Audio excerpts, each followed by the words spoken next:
You would think that liberals love liberation. I mean, that's their whole brand. For years, we have been told that being a liberal is being the voice for the voiceless, especially for Black and brown communities globally.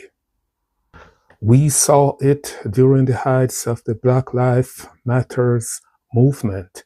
The rhetoric was everywhere. But lately, some people seems like they only like liberation if it comes with the right political stamp of approval.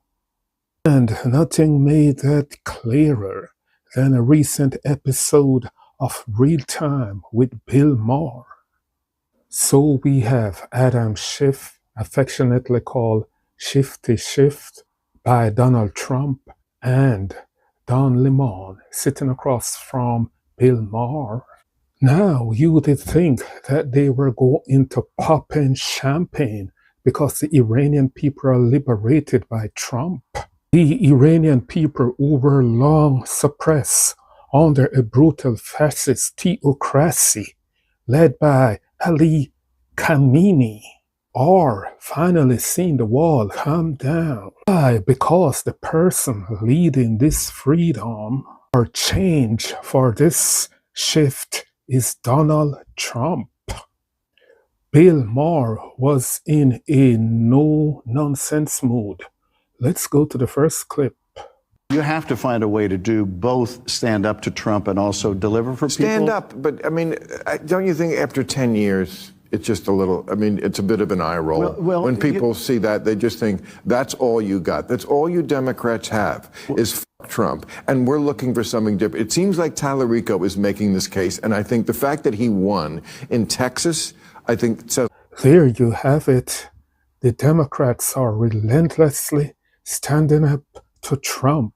Even when Trump is correct, they are standing up to Trump and putting themselves down the rabbit hole, making themselves look stupid. Imagine how it looks to see that the Iranian Americans are celebrating. They were the ones who self-liberate themselves from the Ayatollah and come to America. Some went to England, some went to Canada.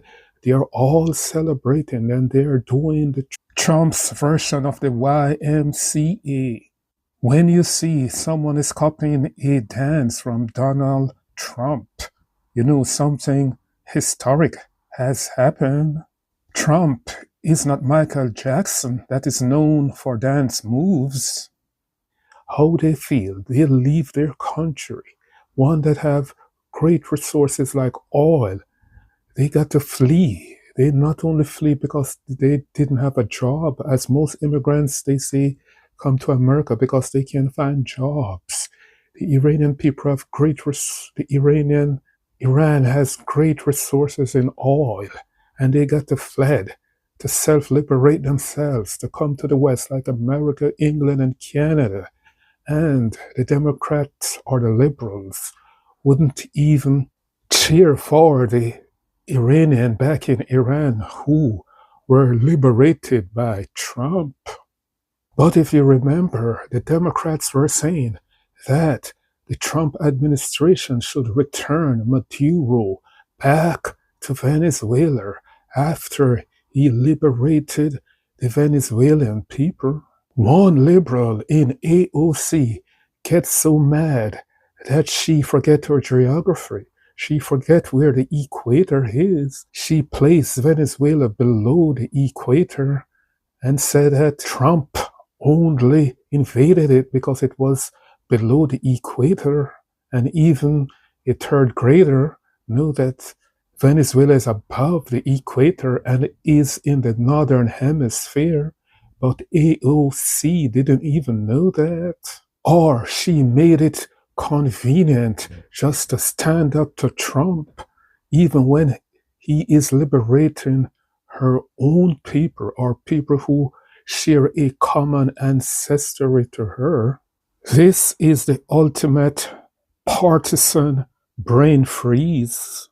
When the oppressor in your Domestic narrative is actually the one who is fighting against fascist regime or regimes and dismantling them abroad.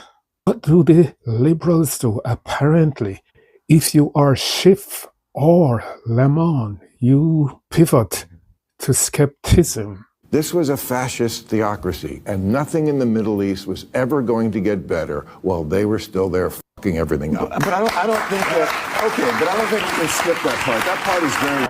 Bill Maher staying on point, putting his foot to the pedal.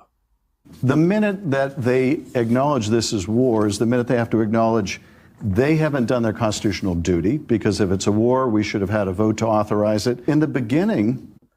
Well, let's go back and see what Adam Schiff was doing when the Obama administration had a military campaign in Libya in 2011 that was not authorized by Congress.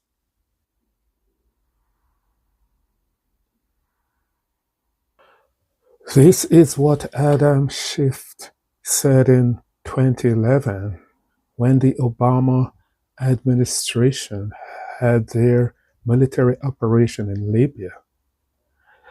When the House voted on the measures regarding the Libya operation, Schiff voted no on a measure that would have forbidden the use of funds to support the military action, effectively voting to allow the operation to continue without immediate authorization by Congress. That's a far cry from what he's saying now. And you know why he's saying this now? It's because it's not Obama, it's because it's Trump. And he has to stand up against Trump. As we've seen, once you unleash a war, there are a lot of unforeseen consequences. Well, that's right now, Russia reportedly providing intelligence to Iran about how to more successfully target American forces. Whether we anticipated that, I don't know. What's happening? Why is he saying that Russia is providing intelligence to target or pinpoint where the American forces are? He's saying American forces. He's not saying our forces. He is a congressman. So why is he saying American forces like in the third person? It's his force. He's in the United States Congress. He can't get himself to say our forces. Is it because it's not his party that send the troops into action? That's why he's saying American forces like it's not his forces too. But there was a moment in the video that Bill Maher's foot was on the pedal, full rev. This statement from the administration: the president had the constitutional authority to direct the use of military force because he could reasonably determine that such use of force was in the national interest. That's too vague for you? Totally vague. Okay, because that's from Obama about Libya. Well, Obama made the argument. Well, in his anxiety to dump on Trump, and he couldn't miss that opportunity, he forgot that the statement was made by Obama, not by Trump. That must be the slip-up of the century, because Bill Maher was not talking about the Trump's administration, and Adam Schiff, or Schiff to Schiff, latched onto it and thought he was talking about President Trump. So at this moment, you know that Adam Schiff needed a Nothing beats a jet to come back from this slip-up of the century. But when brown people in the Middle East are literally shaking the yoke of a regime that hangs dissidents from cranes, suddenly liberation is complicated. Suddenly we need to be cautious. It makes you wonder, is it ever about the people being liberated, or it is all about who gets the credit? Why it is only the liberals who can effect social change. But at the end of the day, liberation shouldn't have a partisan filter. If a fascist government fails and the people are celebrating in the streets, that is a win for humanity, regardless of who signed the executive orders. I want to hear from you in the comments. Why do you think the media is hesitant in calling this a victory? Is it a genuine concern, or are they just hesitant in giving Trump the win? Drop a comment below and let's get into it. Do remember to like and subscribe and share this video.